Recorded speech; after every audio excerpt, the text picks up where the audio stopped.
Qadrli obunachilar, bugungi chorayonimizda Gentra mashinamizga propan surunkka qilib berganmiz hamda Haval H6 trekker mashinasi surunkka qilib bo'ldik.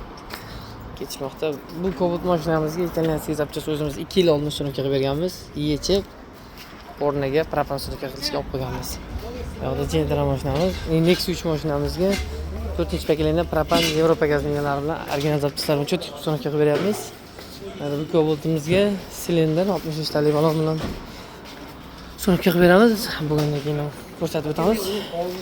Bu Gentra mashinamizga esa zapaskani joyga qo'yib berdik. Gentra mashinamizga propan surunkka qilib oldik. Zapravkaga chiqib ketmoqchi o'tiribdi. Bu yoqda Malibu mashinamizga zapaskani joyga bular qilgan holda qo'yib beryapmiz. Hozir Cobalt mashinamiz ham propan qo'yib berdik zapaskasini joyga.